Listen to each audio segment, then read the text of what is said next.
Hi అండి, welcome back to Sony Subbu vlogs. మా husband అయితే నాకు చిన్న ట్రీట్ ఇచ్చారండి. ఆయన బర్త్డే రోజు మమ్మల్ని అయితే రెస్టారెంట్కి తీసుకెళ్లి ట్రీట్ ఇచ్చారనమాట. మేమైతే ఈటర్ స్టాప్ రెస్టారెంట్కి వెళ్ళాము. ఆ రెస్టారెంట్లో అంబియన్స్ విషయానికి వస్తే చాలా బాగుందండి. అంటే పాతకాలం అంటే అలా ఉందన్నమాట. కొంచెం ముగ్గులు అవి కనిపించాయి. ఈ బయటనైతే వెయిటింగ్ హాల్ అండి. ఈటర్ స్టాప్ రెస్టారెంట్ ఎప్పుడూ రష్ గానే ఉంటది.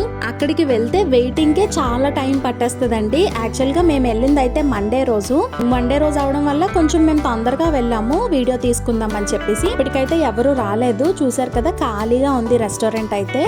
లోపల అంబియన్స్ విషయానికి వస్తే చాలా బాగుందండి. మంచి ప్లెజెంట్ గా ఉందన్నమాట అంబియన్స్ అయితే. చూసారు కదా, వాల్ మీద మంచి పాతకాలం నాటివన్నీ అంటే అలా డిజైన్ చేసి పెట్టారు. కొంచెం పాతకాలం గుర్తొచ్చేలాగా ఉంటది అనమాట.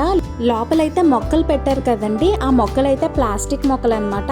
ఆ టబ్ లోని ఇసుక వేసి ఇసుకలో ఒక పుల్ల గుచ్చి పుల్లకైతే ఈ ప్లాస్టిక్ చెట్టుని టై చేశారనమాట. ప్లాస్టిక్ మొక్కని చూసారు కదా. అంబియన్స్ అయితే చాలా బాగుంది. వాష్రూమ్ లో కూడా మంచి మంచి పెయింటింగ్ చేశారు. ఇంకా మేము ఫుడ్ అయితే ఆర్డర్ చేస్తామండి. ఏం ఆర్డర్ చేసామో చూసేద్దాము.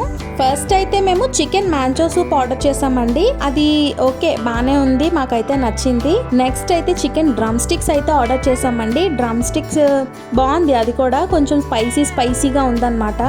నెక్స్ట్ అయితే బటర్ నాన్ ఇంకా పంజాబీ చికెన్ అయితే ఆర్డర్ చేసామండి. మేము హాఫ్ అయితే తినేసాము. హాఫ్ తినేసిన తర్వాత మా హస్బెండ్ కి అయితే కొంచెం స్మెల్ వచ్చింది అనమాట చికెన్. నన్ను చెక్ చేయమన్నారు, నీకేమైనా స్మెల్ వస్తుందేమో చూడని చెప్పి. నేను ముక్కు దగ్గర పెట్టుకుని చూస్తే గానీ నాకు ఆ స్మెల్ అయితే తెలియలేదు. ముక్కు దగ్గర పెట్టుకొని చూస్తే కొంచెం స్మెల్ వచ్చింది, అంటే కొంచెం కుళ్ళిన స్మెల్ వచ్చింది అనమాట. మేము మేనేజర్ కి అయితే కంప్లైంట్ చేసాము. ఆయన అయితే దాన్ని తీసుకొని వెళ్ళిపోయి మళ్ళీ ఫ్రెష్ గా ఇంకొక చికెన్ చేయించి తీసుకొని వచ్చారు. మా ఆయన అది కూడా బాగాలేదు అని అన్నారు. బట్ నాకైతే ఏం అనిపించలేదు. మేము తొందరగా వెళ్ళిపోవడం వల్ల ఏంటో తెలీదు, నాకు అది ముందు రోజు చికెనో లేదంటే మార్నింగ్ చికెనో తెలియదండి. మాకైతే స్మెల్ వచ్చిందనమాట. బట్ తర్వాత ఇచ్చింది అయితే బాగానే ఉంది. అత్తయ్యకి ఇంకా మేము బిర్యానీ అది ఏం తీసుకోలేదు. అత్తయ్యకి పన్నీర్ బిర్యానీ ఒకటే తీసుకొని వచ్చేసాం అనమాట. మేము ఇంకా సరిపోతుందిలే అని చెప్పేసి మాకు. ఇంకా వీడియోని చూస్తూ లైక్ చేయకపోతే please to like, share and subscribe. ఆ వీడియోస్ చూస్తున్నాను సపోర్ట్ చేస్తున్న వాళ్ళందరికీ చాలా చాలా థ్యాంక్స్ అండి. మీలో ఎంతమందికి ఇలాగ రెస్టారెంట్కి వెళ్ళినప్పుడు ఇలాంటి ఇది ఫేస్ అయిందో కమెంట్ బాక్స్లో కమెంట్ చేయండి. మాకైతే ఎప్పుడు ఇలా జరగలేదండి, ఫస్ట్ టైం ఇలా జరిగింది. పన్నీర్ బిర్యానీ మాత్రం చాలా టేస్టీగా ఉందన్నమాట. మాకు చాలా నచ్చింది. Bye bye.